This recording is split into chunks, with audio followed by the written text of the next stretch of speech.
The emergency beacon cut through the endless darkness of space like a knife, its signal bouncing off asteroids and dead planets as it searched desperately for anyone who might listen. Deep in the Sol system, on the massive orbital station floating between Earth and Mars, the night shift was about to become much more interesting.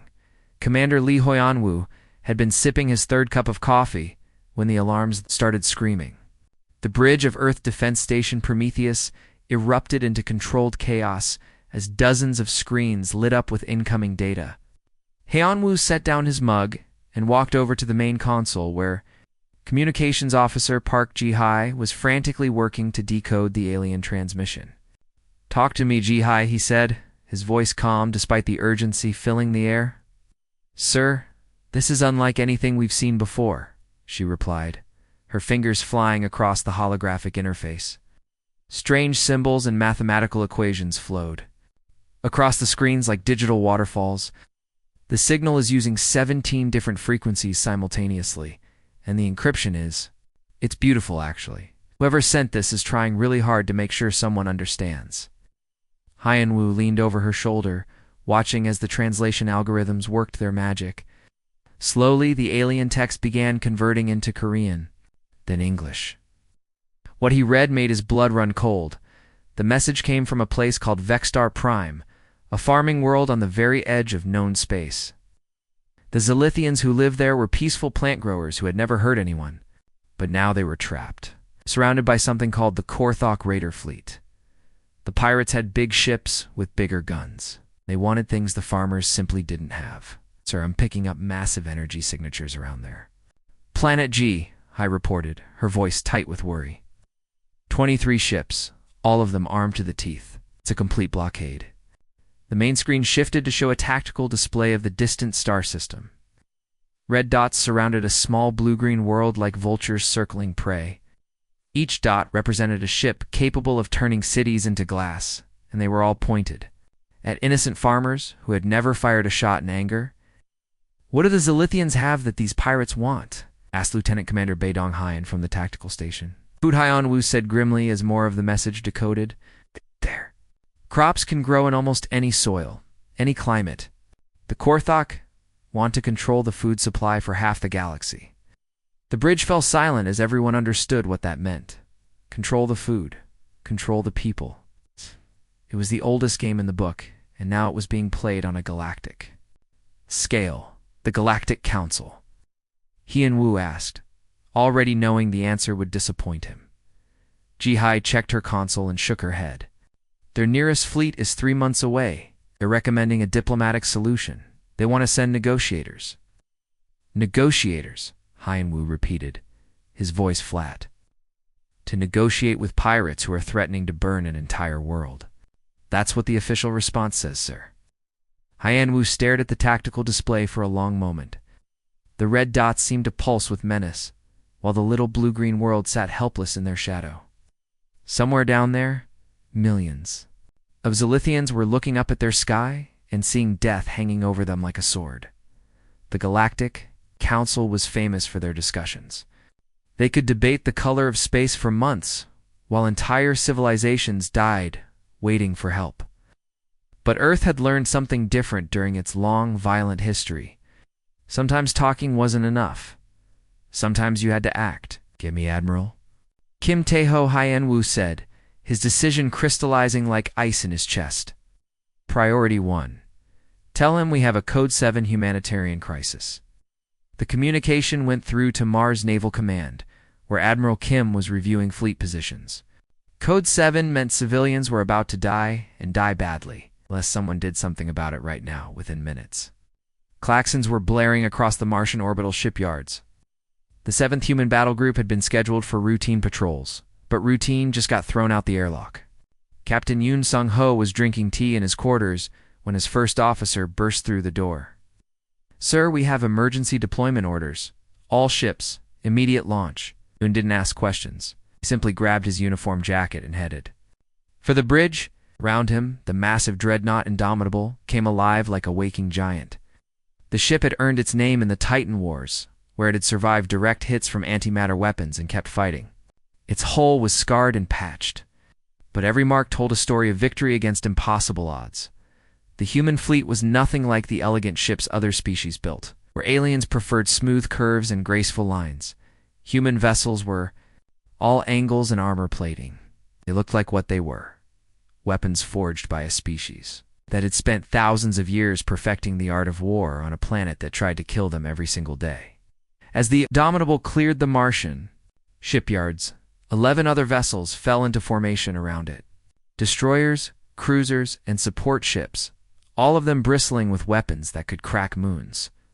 But more importantly, they were crewed by humans who had grown up on a death world, who understood that sometimes the only way to save lives was to take them.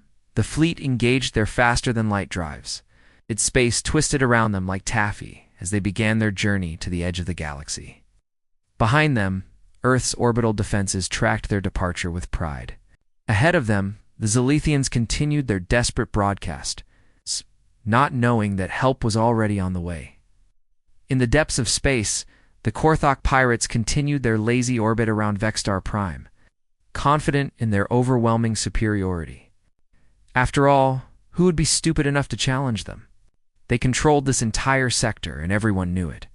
They were about to learn that humans had never been particularly good at knowing their place. The Korthok command ship Bloodfang hung in space like a massive steel shark, its dark hull bristling with enough firepower to level entire cities. Commander Zacht H stood on his bridge, his forearms crossed behind his back, as he watched the blue-green world spinning slowly below. The Zilithians had stopped their pathetic attempts at negotiation hours ago, which meant they were finally accepting their fate. Zacht's species had evolved from pack hunters on a high-gravity world, giving them incredible strength and razor-sharp instincts for violence. His crew of 200 Korthok warriors controlled 23 ships, each one capable of reducing mountains to dust. For the past 3 days, they had enjoyed watching the terror spread across Vexstar Prime as the peaceful farmers realized no help was coming. The Korthok had done this dance dozens of times before: find a weak world, make impossible demands, and when the locals couldn't pay, take everything anyway. It was a simple business model that had made Zacht rich beyond imagination. He was admiring the way sunlight reflected off his ship's weapon arrays when his sensor officer suddenly straightened at his station. "Commander, detecting FTL emergence. Signatures. Multiple contacts incoming." Zacht's mandibles clicked with mild interest. Finally, the Galactic Council. The sensor officer's scaled hands danced across his controls, analyzing the incoming data. "Negative, sir. Unknown configuration. Energy signatures don't match any known council vessels." He paused, then added with obvious confusion, "Sir, they're small." Through the bridge's massive viewing ports, space began to shimmer like heat, waves rising from hot pavement. Then, with flashes of brilliant white light, 12 ships dropped out of faster-than-light travel in perfect formation. Zacht had expected the elegant, curved vessels of the Galactic Council with their polished hulls and decorative energy fields. What he saw instead made him laugh out loud. The human ships looked like someone had taken scrap metal and welded it together with pure determination. Where other species built their vessels with flowing lines and artistic flourishes, these newcomers had created flying boxes covered in armor plating and weapon mounts. No energy shielding flickered around their hulls, no gravitic weapons distorted space around them. They were just metal and ceramics held together by what appeared to be stubbornness and a complete refusal to care about aesthetics. "Sir, they're hailing us," reported his communications officer. "Put them through," Zacht ordered, still chuckling. "Let's see what these insects want." The main screen flickered to life, revealing the face of a human male. Captain Yoon Sung-ho had the weathered features of someone who had spent years in the dangerous void between stars, but his eyes held something that made even hardened Korthok warriors shift uncomfortably. There was no fear there, no desperation. It's just a cold, calculating intelligence that seemed to be measuring everything it saw. "This is Captain Yoon Sung-ho of the Earth Defense Force," the human said, his voice carrying the quiet authority of someone used to being obeyed. "You are in violation of galactic humanitarian law. Withdraw immediately." The bridge erupted in laughter. Zacht's warriors slapped their weapon consoles and clicked their mandibles in amusement. The idea that these primitive-looking ships could pose any threat was hilarious. "Little human Zact," H said, his voice booming across the communication channel. "Look around you. I have 23 ships to your 12. Our vessels are 3 times the size of yours, with weapons that could crack your hulls like eggs. Outnumbered, outgunned, and completely out of your depth. Turn around and leave now, and I might let you live long enough to tell your friends about Korthok Mercy." Captain Yoon's expression didn't change. Not even a flicker of concern crossed his face as he took in the overwhelming odds. Instead, he seemed to be studying Zax with the same intensity a scientist might examine an interesting but ultimately insignificant specimen. "You have 1 minute to begin withdrawal," Yoon said, his tone as calm as if he were ordering coffee. "This is your only warning." The transmission ended, leaving the Korthok bridge in stunned silence. Then Zack's amusement turned to burning rage. No one dismissed him. No one gave him ultimatums. He had built his reputation on the shattered hulls of ships that had dared to challenge him. All ships, target those pathetic excuses for his. Order was cut short as space itself seemed to explode. The human fleet moved like nothing Zack had ever seen. Instead of the stately, predictable maneuvers of traditional space combat, they scattered in 12 different directions simultaneously, each ship following a trajectory that defied conventional tactics. The lead destroyer, Relentless, rolled 90 degrees and dove toward the planet's gravity well, while firing what looked like simple metal slugs traveling at a significant fraction of light speed. The kinetic penetrators slammed into the Korthok frigate Bone Crusher. With the force of nuclear weapons, the ship's energy shields, designed to deflect plasma beams and particle weapons, were completely useless against chunks of dense metal moving at relativistic speeds. The frigate's hull cracked like an eggshell, venting atmosphere and crew into the vacuum. "What are they firing?" screamed the tactical officer. "Primitive kinetic weapons," Zact H snarled. "How are they accelerating them so fast?" The answer became clear as more human ships opened fire. Instead of relying on exotic energy weapons that could be blocked or deflected, they were using the oldest weapon in the universe: throw something hard at your enemy, but throw it really, really fast. The Indomitable proved why humans had chosen that name. As 3 Korthok cruisers converged on it, the massive dreadnought did something impossible. It accelerated directly toward them, its engines burning so bright they could be seen with the naked eye across the solar system. At the last second, it rolled to present its heavily armored belly and fired every weapon it had. The space between the ships filled with deadly metal rain, railgun slugs, missile swarms, and something the Korthok sensors couldn't identify but which tore through their armor like paper. When the light faded, 2 of the 3 cruisers were drifting hulks, and the third was retreating with half its weapon systems destroyed. "Impossible," Zack breathed. "Their ships are smaller, their weapons are primitive." "How are they, sir?" "They're not fighting like any species we've encountered," his tactical officer reported, his voice tight with fear. "They're using the planet's gravity well as a weapon, bouncing attacks off the moons, coordinating in 3 dimensions simultaneously. It's like they were born for this." And that, Zact H was beginning to realize, was exactly the problem. These humans came from a world that had spent millions of years trying to kill them. They had evolved not just to survive, but to thrive in conditions that would destroy other species. They didn't need fancy energy shields because they had learned to build armor that could withstand anything. They didn't need exotic weapons because they had perfected the art of making simple things absolutely lethal. As another Korthok ship exploded in a brilliant fireball, Zact H finally understood what his species was facing. These weren't just soldiers from another world. They were apex predators from a death world, and they had brought their particular brand of warfare to the galaxy. The hunt had begun. But for the first time in his life, Zact H wasn't sure who was the hunter and who was the prey. What happened next wasn't really a battle in any traditional sense.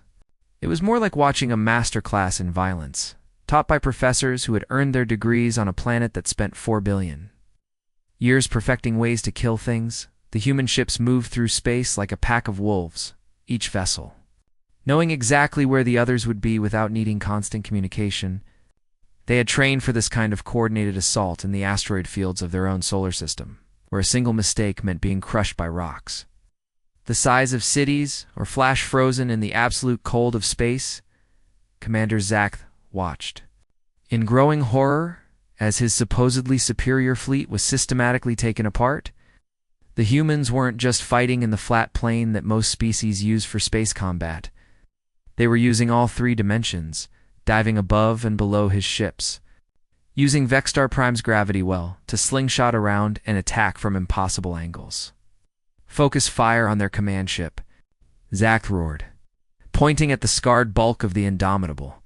The Bloodfang and two escort cruisers turned their massive plasma cannons toward the human dreadnought. Energy beams that could melt asteroids lanced across space, only to impact against armor plating that seemed to drink up the heat and ask for more.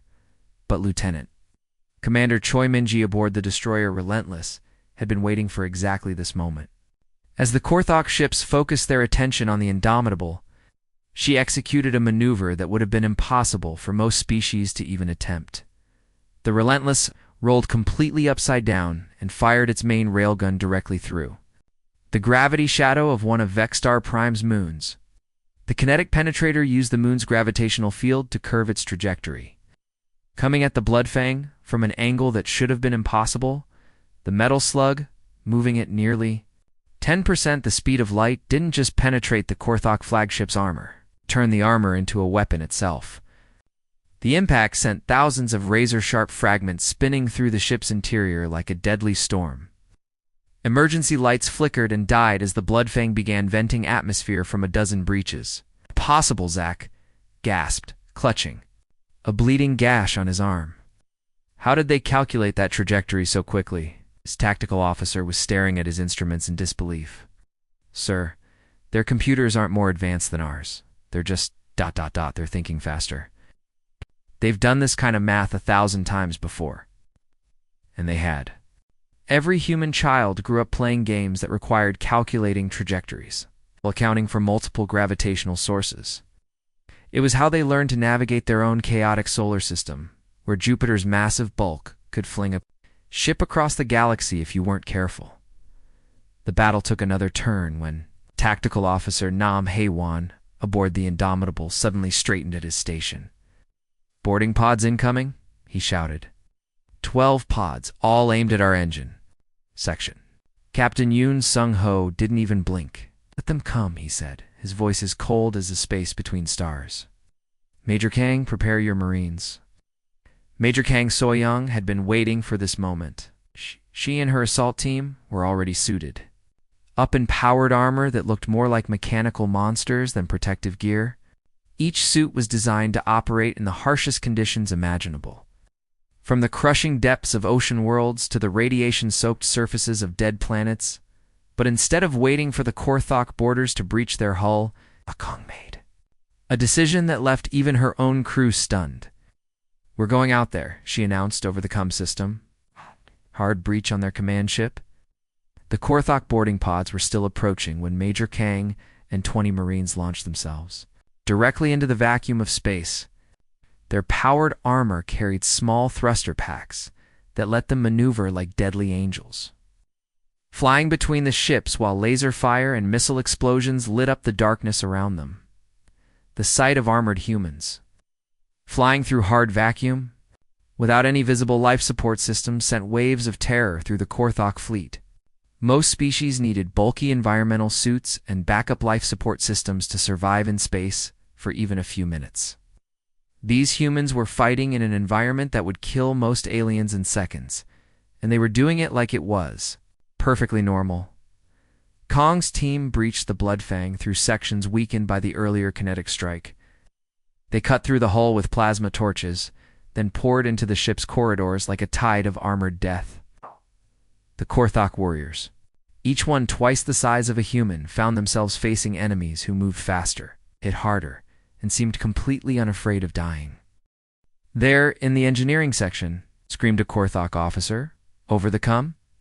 They're heading for the reactor." Zack realized with growing panic that his proud fleet was being destroyed not by superior technology, but by creatures who had turned warfare into an art form. Every human move was calculated, efficient, and absolutely ruthless. They weren't just trying to win this battle. They were demonstrating exactly why their species had survived on a world that killed everything else. Within the first hour, 6 Korthok vessels were either disabled or completely destroyed. The remaining ships found themselves scattered across the solar system, their formations broken, their weapon systems damaged or destroyed entirely. All ships, retreat formation. Zactage finally screamed into his communicator. Full retreat, get us out of here.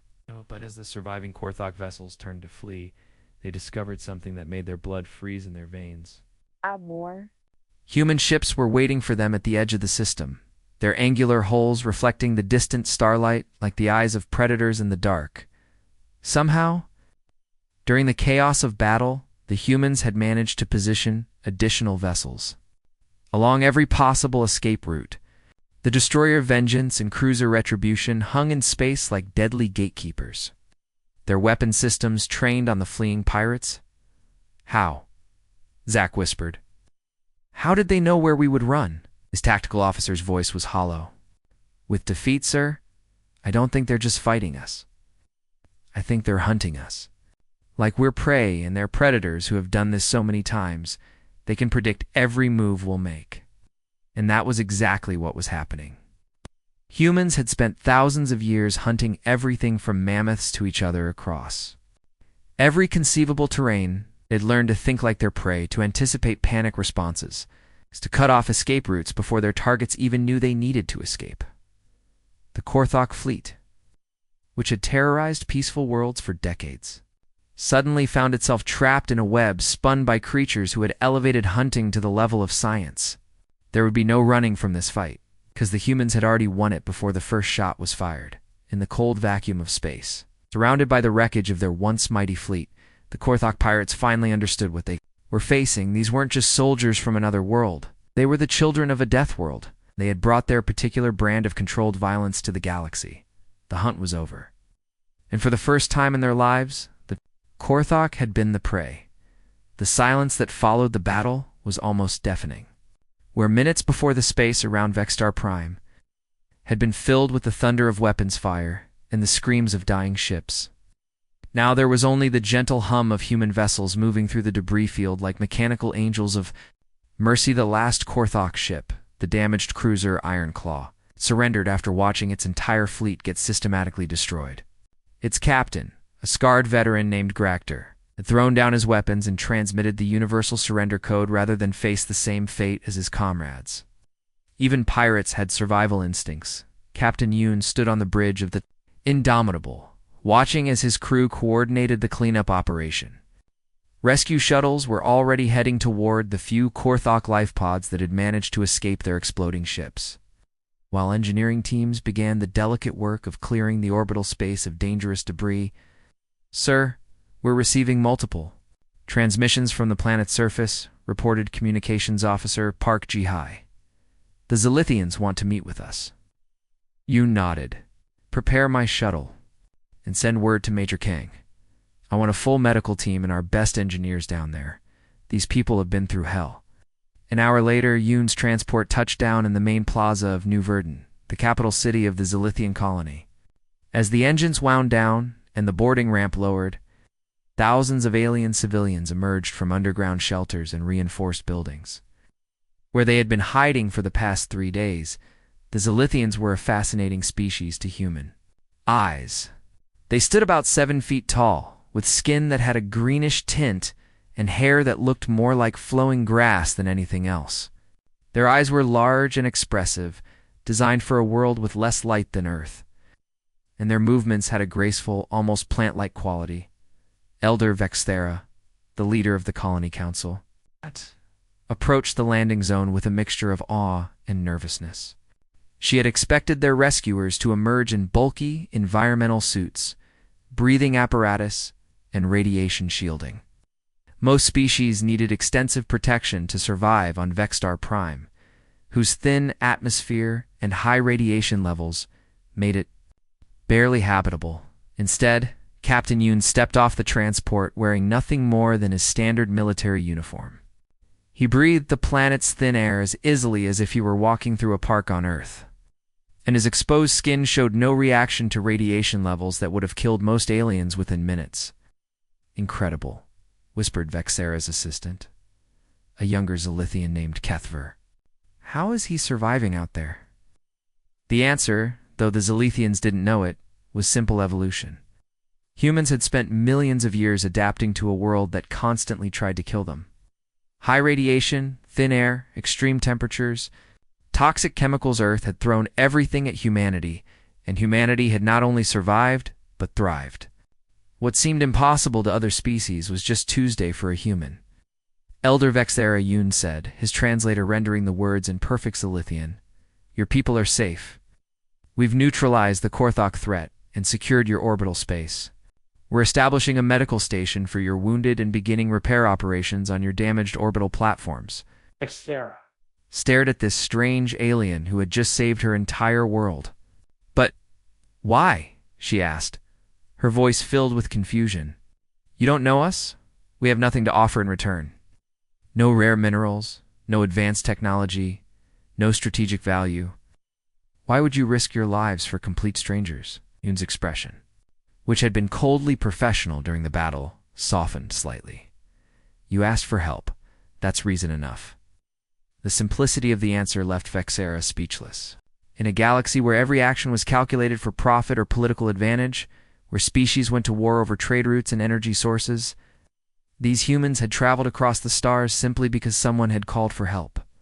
Over the next 2 days, the Zilithians watched in amazement as the human rescue operation unfolded.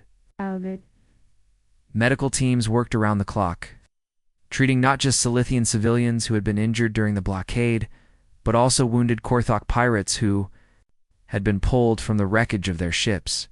This was perhaps the most shocking thing of all. The same humans who had destroyed the Korthok fleet with ruthless efficiency were now saving the lives of their former enemies.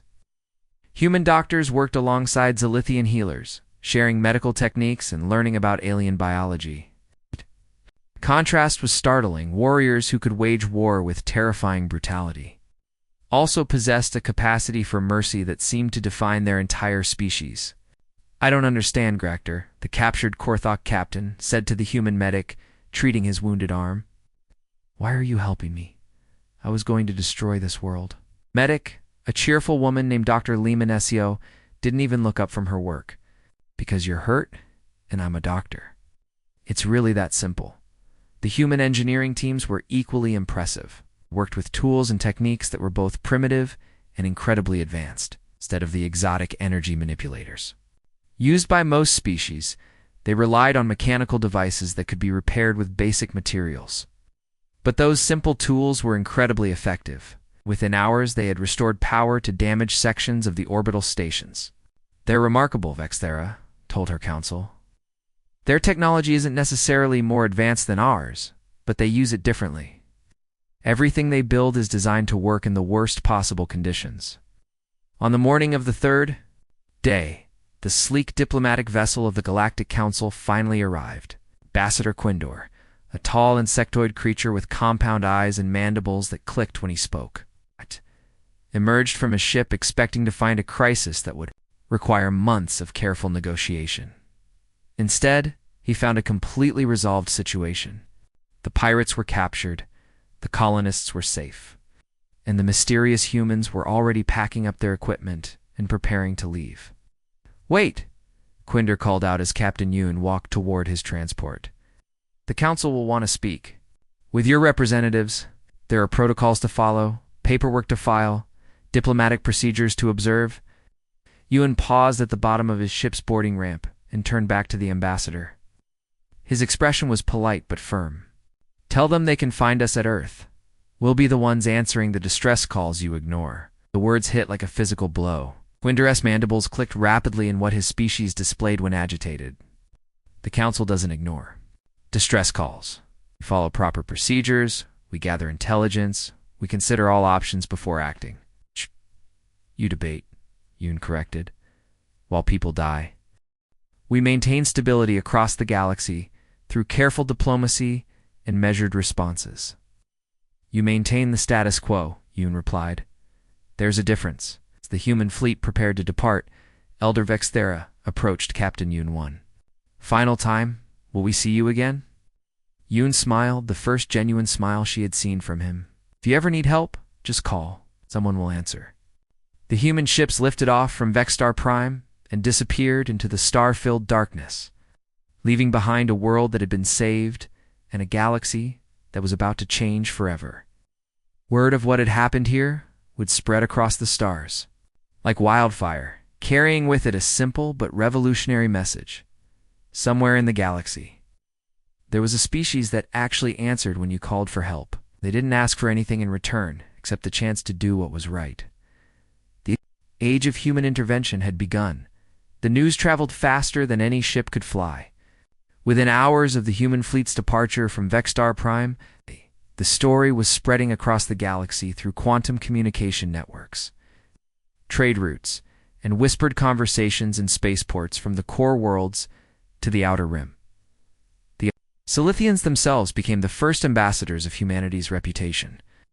Elder Vexera transmitted detailed recordings of the battle to anyone who would listen, showing grainy footage of human ships moving through space like mechanical wolves, their angular hulls bristling with weapons as they tore through the Korthok fleet with surgical precision.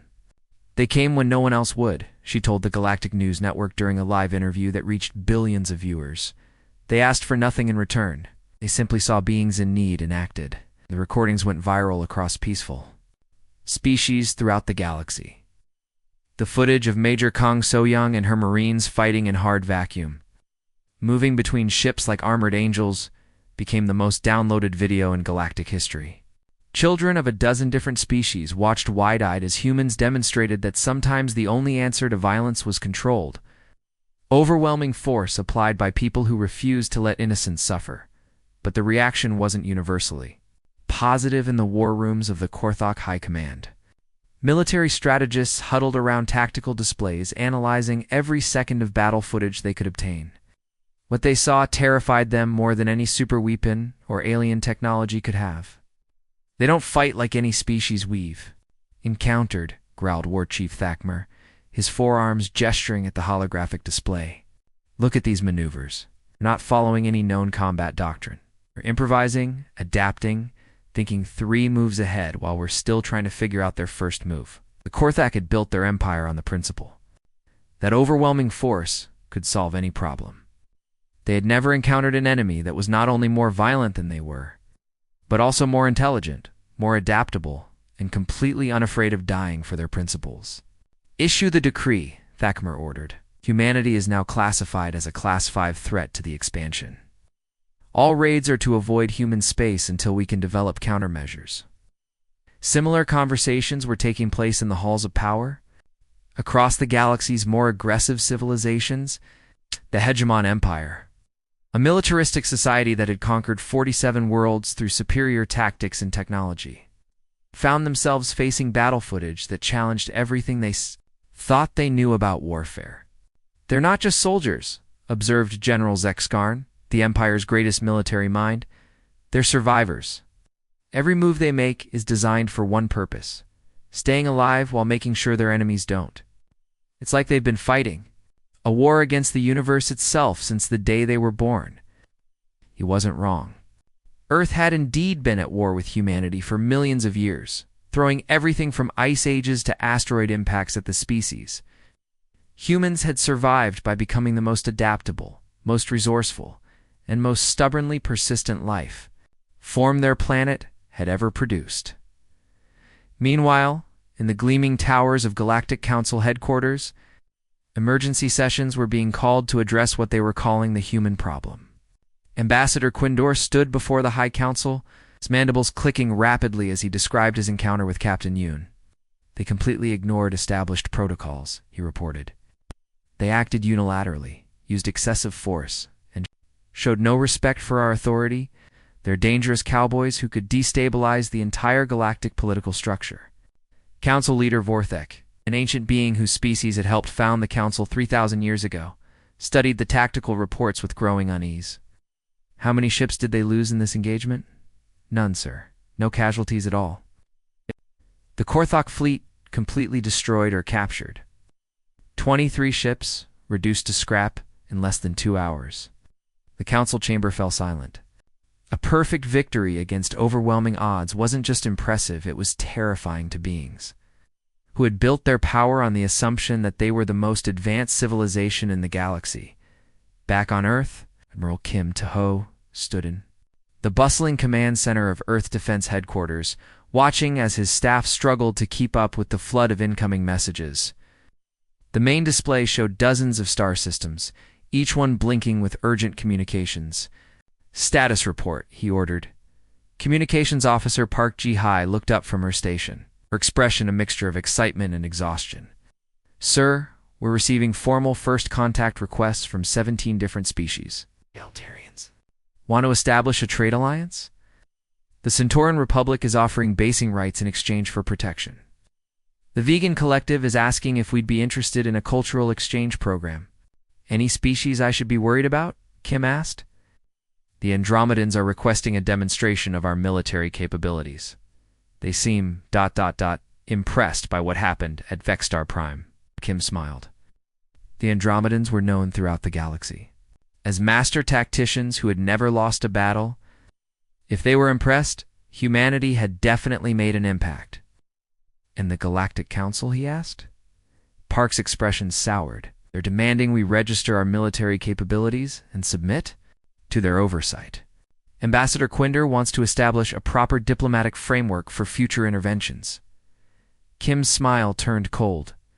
"Tell the Council they can file their demands with the next species that calls for help while they're busy debating the proper paperwork format. Will be too busy actually saving lives to care about their bureaucracy." Captain Li Huyanwu, freshly promoted for his role in detecting the Vexstar Prime crisis, approached with a tactical display showing the galaxy's outer regions. "Admiral, we're detecting increased raider activity along the rim. Pirates are getting more aggressive, testing our response times. It's like they're trying to see how far they can push before we show up. Then we'll teach them the same lesson we taught the Korthok," Kim replied, his voice carrying the quiet authority that had made him one of Earth's most respected military leaders. "Prep the 3rd and 8th battle groups. Alert all ship captains that we're moving to immediate response status." As klaxons began sounding across Earth's orbital shipyards, hundreds of human vessels began powering up their engines. The galaxy had spent the past week learning what humanity was capable of when pushed to action. Now, it was about to learn what happened when humanity decided to be proactive in spacer bars and trading posts across the galaxy. Conversations that had been whispered in dark corners were now being spoken openly. The balance of power was shifting, and everyone could feel it. "The Deathworlders have come to the galaxy," said a Zilithian trader to his Andromedan colleague over drinks in a port cantina, "and they brought their particular brand of justice with them." The Andromedan nodded grimly. "When someone calls for help, humans answer. When pirates think they can prey on the innocent, humans remind them why apex predators are called apex predators. Across the galaxy, in the hidden bases of criminal organizations and the war rooms of aggressive empires, a new reality was setting in. Humanity had introduced a concept that the galaxy had almost forgotten, that there were consequences for evil actions. And those consequences came in the form of ships that moved like predators and crews that fought like the universe itself had trained them for war. The old way of doing things, where the strong preyed on the weak while the powerful debated proper procedures, was ending. In its place, a new philosophy was taking root, spread by beings who had learned the hardest lesson their homeworld could teach, that sometimes the only way to protect what you love is to become more dangerous than the things that threaten it. The human fleets launched into the darkness between stars, carrying with them a simple message that would reshape galactic civilization. Evil could run, but it couldn't hide. Not when humanity was hunting. The end.